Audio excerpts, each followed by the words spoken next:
Hey guys, the big discussion this week is all about the speed and value graph. So let's get into what those are. I just have a new blank composition here. Let's just play around with what exactly the speed and value graphs are. I'm going to make a new just shape layer on the new circle. We're just going to do a scale up and scale down movement so you can play with it. Um, I could go to right click, new, shape layer. I could come up here and draw one, you know. An easy way to do it is just to double click this. It'll just fill your frame with one, and you can make your adjustments here. I don't want to stroke. Um, there's my fill, and then you can adjust the size in your ellipse path here. I'm going to uncheck my constraint proportion so I can set this to what I want. Okay, so now I have a perfect little ball. Um, a few cool tips that I learned. Sometimes when you guys make shape layers, your anchor point's like, way off or not centered or whatever. I found out that if you hold control on a PC, I think it might be command on a Mac, I'm not sure, but I know it's control on a PC while you're clicking and dragging. It'll snap to the center, top mid, top right, which is super duper helpful. I didn't know that before. The other way you can center it is right click, transform, center anchor point and layer content. That'll put it in the center as well. Okay, that's one tangent. The other tangent that I found that's a cool little tip.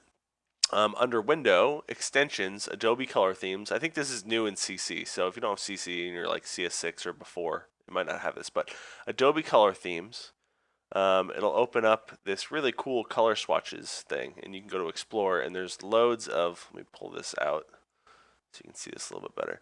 There's loads of really cool color swatches to pick from. So if you're not great with picking colors or getting creative with a color design, there's some really cool ones in here. So instead of my themes, I'm going to go to most popular. Okay, so here's some of the most popular ones. So I can make a new background and pull my color directly from that, right? So I can make that my background color. Name that background. I can make this, one of these guys. So that's pretty nice color scheme. So this is a really helpful tool. Again, that's Windows, Extensions, Adobe Color Themes, and it'll open up a new window here for you. Okay, so let's do a basic scale move and talk about the speed and value graphs. I'm just going to do a very basic 0% scale to 100% scale to 0% scale, okay? And when we do that, sorry, I'm just going to frame this up so you can see this. With linear keyframes, it'll look like this, right? Pretty boring. Okay, in the past, we talked about making it more interesting by selecting these, hitting F9 or function F9 to ease them, or right click, ease, keyframe velocity ease. Then it looks like this. And what that does is it smooths out your animation where it starts slow in the beginning, ramps up speed to the middle where it picks up all its fastest speed, and then slows down as it approaches the next keyframe, right? And then it slows into the next move, picks up speed here nice and fast, and starts slowing down again. There's ways to adjust that to really I call it like a super ease. So it really maximizes and magnifies, I guess the better word, that ramping movement. So it starts really slow and then goes really fast and then goes really slow. So let's play around with how you do that. This is the standard setup in your kind of layer view, your timeline view over here. If you want to view these keyframes in a graph format, you can click this little graph editor here, right? When you do that, it completely changes your view. And you only see stuff when you click on the layer that you want to modify here. So I want to modify my shape layer. And if nothing pops up, you can click down here on your options for your graph editor. And just make sure that, actually, I think it might be, if you right click inside of it, there we go, show animated properties. Make sure that's on. If you don't have it on, you actually have to click on the property that you want to look at. If you just click on the layer now, it'll automatically pop up. Okay, so here is our, what are we looking at? I'm going to click, first of all, let's go through these really quick. This shows you what you can look at, show selected properties, animated properties, graph editor set. So this is what I just checked on, show animated properties. That way when I click on my layer, it'll just show everything that has keyframes in it. This is kind of your options menu. You can have it set to auto select graph type. A lot of times that's helpful because it'll just make a guess. Sometimes if you're going to work on rotation, it's usually you're going to be in the value graph. If you're going to be working on scale, probably the speed graph. It just kind of depends. If you do auto select, it'll kind of pick what most likely you're going to want to look at is. Otherwise, you can specify on your own. Yeah, all this, you're probably really not going to want to work with much. I'm going to take off the tooltips because I don't need them. And this guy, show transform box when multiple keys are selected. I'll kind of show you that if I click on this guy and I have this selected, and you can click on my keyframes here, that's this box right here. If I uncheck that, that box goes away. I don't really see a specific need for it. You can turn snap on and off. So it'll snap to points when this is on. If it's off, then you can just throw it anywhere. It's kind of hard to see unless you have a very intricate kind of animation here. You won't really see that. But this is your auto zoom height. When you have that, if you want to fit the graph to the full length of your timeline here, you can click this and it'll span it all the way across. And then if I'm working with just these like two, and I just want to focus on these two, I can select those and then hit this one, and it'll just show me these two. Or I can go back to my main view. But you have to have them selected before you click this one. Let's see, what else? I don't know, I've never clicked this. Separate dimensions. Oh, if you're working in position, you know how for position you have an X and a Y? You can right click and there's this separate dimensions. Again, we're in scale, but if it was position, and then it'll break it down. I guess I can do it here just really quick. I can right click separate and do separate dimensions, and then it'll give me Y and X rather than one position for both. Sometimes it's easier to see a speed graph, especially if these are doing wildly different things. Or you could click position and then you can separate dimensions down here, right? Okay, if I go back to scale, these are all keyframing adjustments. So when we went back here, I set these to easy ease. Let me just look at scale here. If I turn these back into original linear keyframes, let me do that really quick. I did that by control left clicking them. If we go back here, you can see that this is our linear ramp now. We're in value, I believe, because we're looking at percentage. And 100% scale is where we're at, and that's this. 0% scale is down here, right? So this is our linear move from 0 to 100, and then 100 to 0. Why does that look like it's not 1, 2, 3? What happened there? Why did this get moved? 1, 2, 3. Okay, must accidentally move this. So you can adjust these keyframes in the graph editor rather than going back here and easy easing here. You can do that while you're all in here. So this looks like these are all your keyframe options. So similar to if you right click it. Oops. If you right click one, that's what you're going to get. But if you click on a keyframe, you get all these nice lovely options here.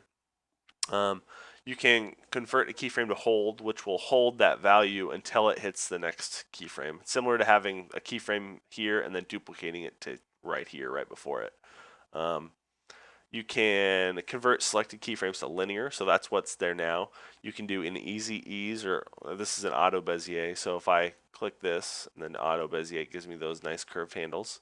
When you do an auto Bezier, that pretty much estimates the correct distance you want these handles to be out for whatever you're doing. Since nothing's going on, it's a linear, it just looks the same. But if you have one where you want a little bit of smoothing and you're not sure exactly how you want these handles to be, usually that's a good start, just clicking Auto Bezier.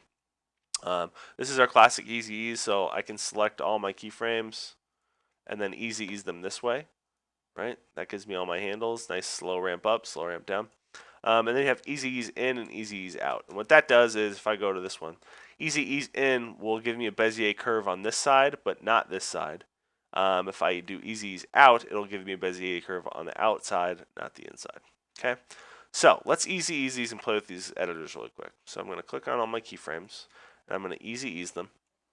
And so you can see, again, I'll pull this up specifically in value so we know we're in value, but we're looking at our value graph. And that's what comes up when I do auto select.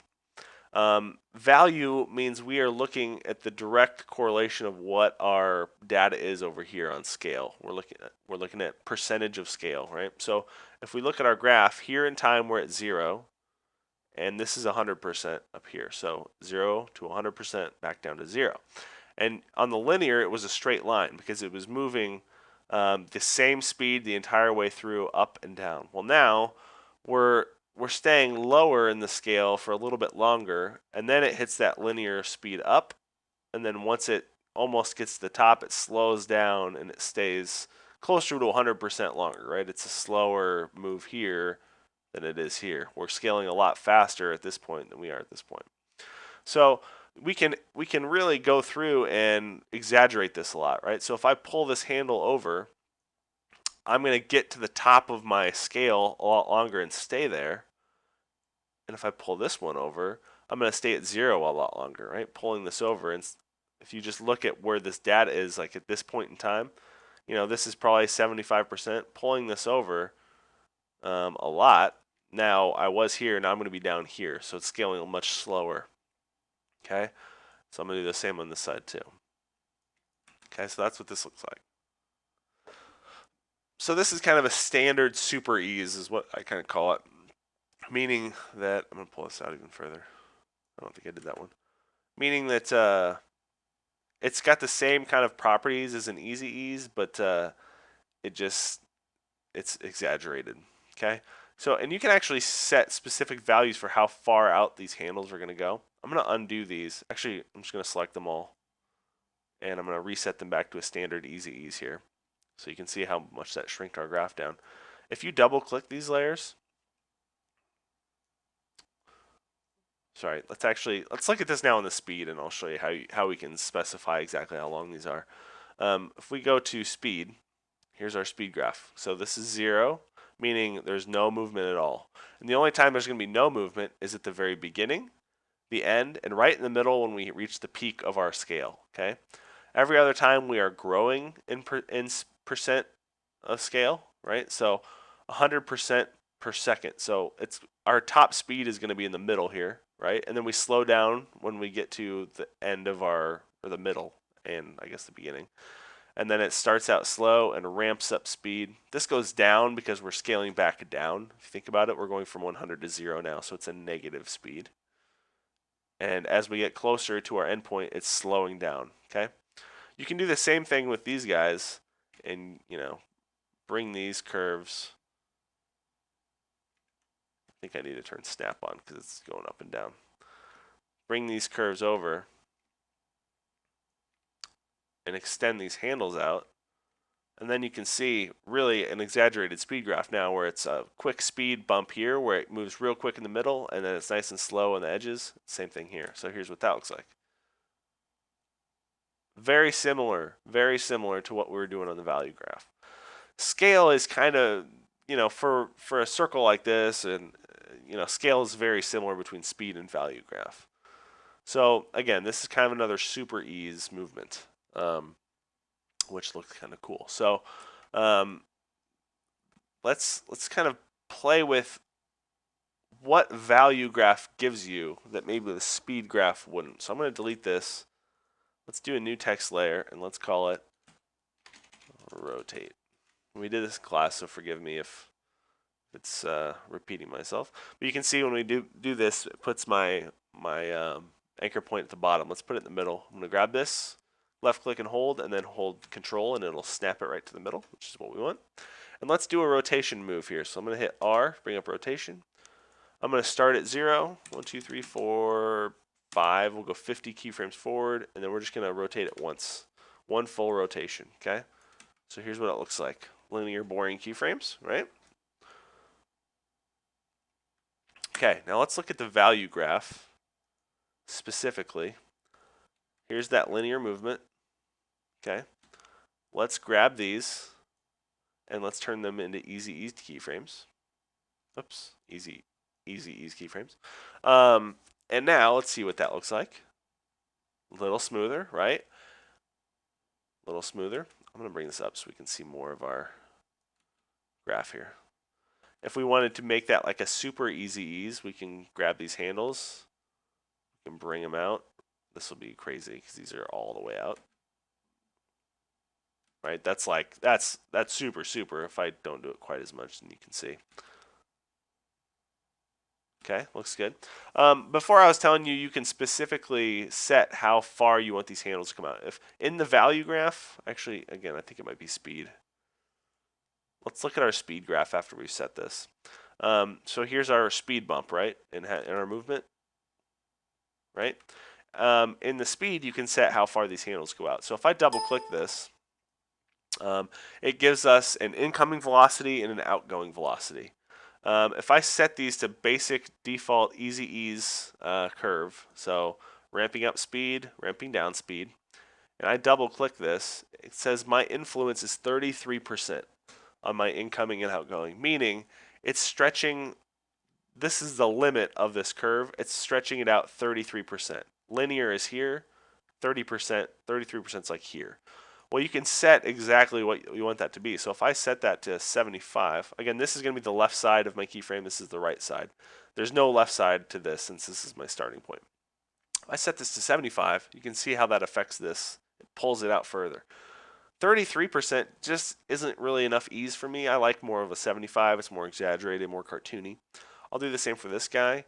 I will select the left side because, again, there's nothing on the right. Nothing's happening over here. I just want the incoming velocity, right?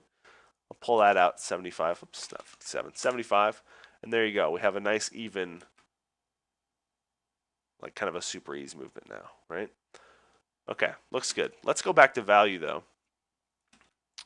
And let's talk about, when you double click value, you really don't get, I mean, we're setting value options. So I can set, instead of 0 degrees here, I could start at 50 degrees, and it'll move that up to 50.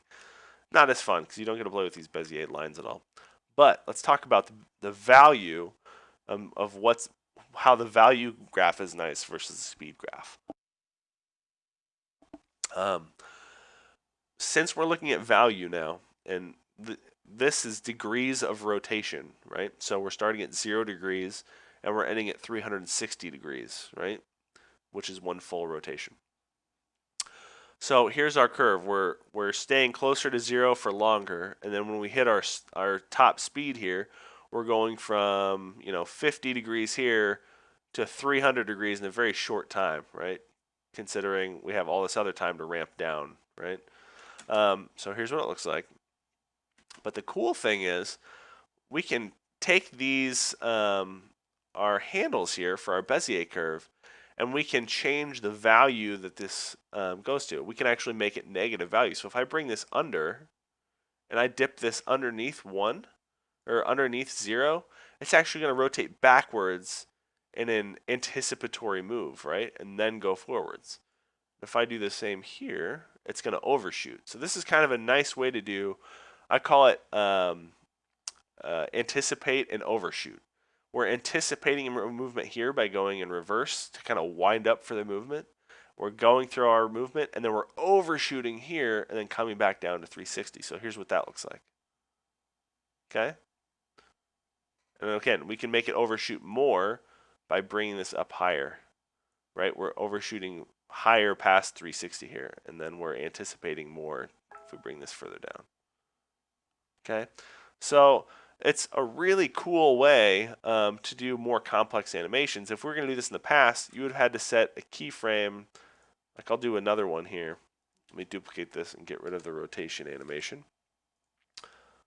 If I wanted to do this in the past, I would have had to set a keyframe at 0, go forward a few frames, set it to maybe like -30, right? Go forward a few keyframes. Maybe set this to 390. Nope. 390. And then to overshoot and then end at 360 or 1 full rotation. So I would have had to do it manually, and then I would have had to easy ease these, right? So that's fine, but it took a lot more work. With this, I can just grab the editor. I'm just going to bring these, separate these so you can see them. The bottom one, I just use the editor, and it's a little bit smoother, Because now I have 4 points. If I want to adjust this on the editor, I've got 4 points to play with which is a little bit more difficult. It's much easier if I just have my 2, and I can set how much I'm overshooting here, right? Really cool. So that's a really nice use. There's 14 rules of animation. We're going to go through these more next week, but overshoot and anticipation movements are a big part of them. You may not want them all the time because if you want more of like a clean, minimalist style, they might not work. But for classic rotation principles, this anticipation and overshoot are a huge part of it. Okay, so let's talk about getting a nice ball bounce animation. Excuse me. I'm gonna get rid of my rotate. I'm gonna do let's go up here. We'll do a nice fresh ball. I'm gonna go into the path and just set that to a nice like 350 by 350. Maybe even smaller. Let's do 200 by 200. Okay, I got my ball. I'm gonna start it up at top. I just want it to drop down and bounce straight down. Oops. Okay. So I'm gonna bring up my position. Start a keyframe here. We'll go forward maybe 2 keyframes. This is all going to be kind of trial and error for speed at first. So I'm going to drop this down all the way, right till it hits that bottom one. Zoom in here and just make sure we're nice and precise. Use my arrow keys up, down to nudge this up and down a little bit. That looks good. And by the way, when you do this, notice it gives you Bezier curves on here if I want to adjust my X and Y with it, right? So, I can do something like this where it falls at a weird curve, right? It's a nice way to do curved animation in your position. Okay, anyway, so it drops down, and then I'll go forward, maybe 20 keyframes. I'm going to adjust all these later. I'll have it bounce up, go forward again.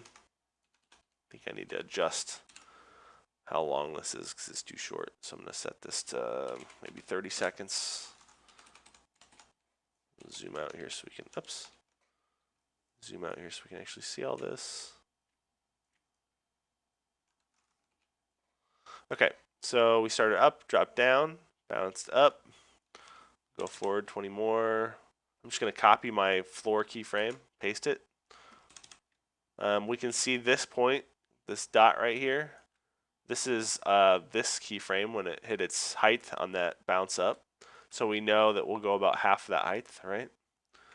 Go back down. I'm going to hit paste to paste my bottom one. Go forward again. We'll go about half the distance as this one. Right, using our knowledge of physics, we'll paste it again, go forward again. So I'm going through this rather quick, but it's not really the point on where to place this stuff.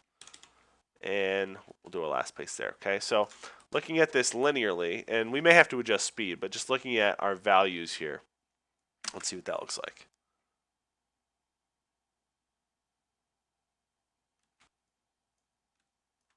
Is it overshooting? It is. Or maybe I just don't have the right. Maybe that's a little closer. I'm going to paste this into my new floor keyframes. Again, it's every other. Just paste those into there. See how it's overshooting that? And it's not supposed to? See this nice little guy right here. There's no keyframes down here, but it's coming down here anyway, which is a problem you may find in After Effects, where After Effects does things that you don't necessarily want it to. And when that happens, if you grab all these, right click, if we go to Keyframe Interpolation, you can see in here it says spatial interpolation current settings, temporal interpolation linear. Well, everything's linear right now, and this current settings might set it to a Bezier. So let's set this to linear and see if that takes away. Yep, that took away that information there. So now it's not going to do an overshoot. So if you have anything where it's doing an overshoot animation without you wanting it to, select those keyframes, go to keyframe interpolation, and just make sure these are set to linear. And then if we easy ease these guys, and then go to interpolation, it'll set it to Bezier. But we don't want it to be Bezier without us deciding then it's going to be Bezier. So, okay, let's talk about this. So, what do I need to easy ease? Well, not the first one. I don't want it to slowly start falling. I just want it to be falling, right? Okay, when it hits the ground, should I set an easy ease? Well, no, because I don't want it to slow down right before it gets there. What I could do is set this to easy ease out, right? Actually, let's just look at this on the value graph. It'll be a little easier. And let's do speed. Actually, yeah, value. Let's look at value. So this is 1,000 pixels, essentially. We're focused on Y, which is our green. So 976 is our position of when it hit the ground, and that's where 976 is. So when it's up high, when it's down low on the graph, like these points, that means it's when it's bounced up. And when it's up high on the graph, that means it's hitting the floor. So it's kind of an inverted look at this for some reason. But so we don't want this to slow down at all before it hits. But it does kind of have to pick up speed after it goes up. So if we click on this guy, we could do an easy ease out, right? So if we look at what that's going to do, just look at this first part here. Oops.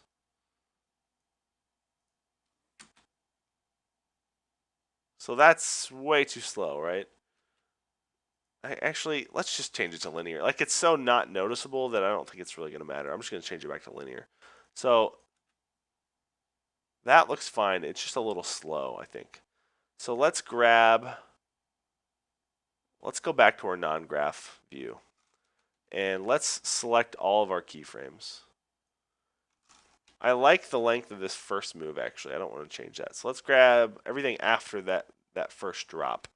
If I select them all, and I put my cursor right on top of the first keyframe, I can grab my tail here, and if I hold, I think it's Alt on PC, it might be different for Mac, but if I hold Alt, left click, hold, and drag, I can make all these a little bit faster.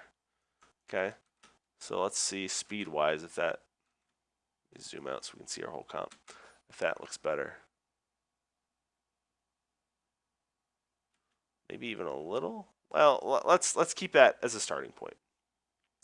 So let's go back to our value graph. So the point we're going to want to easy ease really is at the tops of right here when it bounces up, because it's got to slowly stop its motion and then fall back down. So these are the keyframes that I'm going to want to easy ease. Okay, so just basic easy easing looks like this. Right? So slow and awkward. So let's do this. Let's grab all of these. Okay, I think I may have figured this out. I don't think it'll let me do my handles here because technically I'm affecting one keyframe and this is actually selecting two, one for my X and one for my Y. So my Y is in green and my X is in red, right? Selecting one of these keyframes actually selects two spots because it's one keyframe for my position, actually two keyframes for my position. If I do my separate X and Y, if they go back to linear keyframes, they go back to linear keyframes. But now I have separate animations. Well, I know I'm not doing anything at X. I'm just going to get rid of X so I can just look at Y. Now, when I click it, it only has one keyframe to affect, so it should, in theory, give me handles. So if I select, again, all the points where I reach the apex of my movement, easy ease them, boom, now I have handles. Problem solved. Screw you, After Effects, for being mean. Okay, so there you go. If you're not seeing these handles, you might have to separate the dimensions if you're working in something like scale. The reason we had them on the value graph in rotation is because rotation only has one value. It's just an amount of degrees, right? So there you go. So if we grab all of these apex moves and we drag these out to really do kind of a cartoon exaggeration of it's going to bounce up quick and hang up there for a little while before it falls back down, right? So let's play through that. We drug them all out. So it's still a little slow, I think. I think these need to speed up.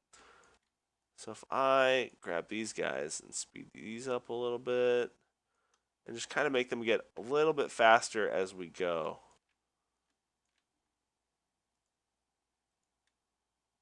Bring these in a little bit more. Bring these in a little bit more.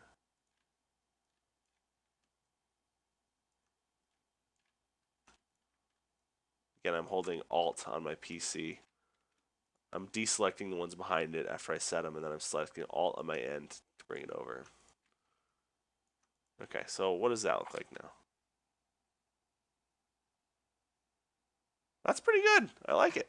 So as it, obviously it doesn't take as much time because there's less movement. So having equal time space the same throughout, I was giving the ball as much time as it took to get up here as it was to get down here, which just looked awkward. So we had to decrease the time between bounces, right?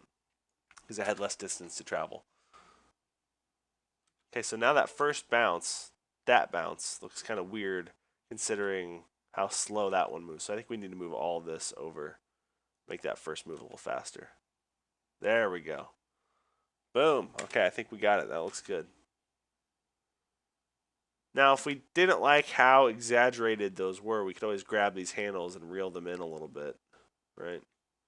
So it's not quite so crazy. It's not quite as cartoony, a little more realistic.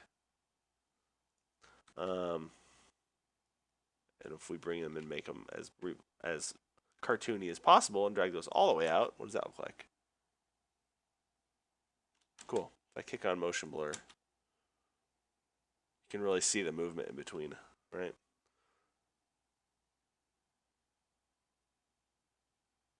Okay, so let's do one more where we kind of make it a little more realistic here. I'm gonna reset them to easy ease and just drag them out a little bit. There we go.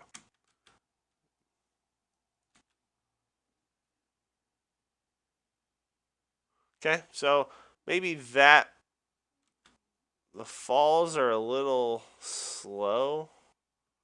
I feel like this could be a little bit faster. I don't know. You're gonna have to go through and kind of tweak this to really get a good look. But I feel like that's a pretty good start for kind of a ball dropping. So especially like that first bounce a lot. So that's another really good use of using that speed graph, which is cool. So hopefully this helps with making much more interesting movement, a lot less boring movement. Maybe help simplify some of those anticipation and overreach type animations. Kind of simplify things, make things a little bit easier. So kind of from now on, I really want you guys to start using this speed and value graph to kind of make much more interesting animations. And sometimes easy easing is good enough. But for big, more sweeping movements, really want you guys to get in there and get your hands dirty with the speed and value graph. So hopefully that helps. Thanks, guys.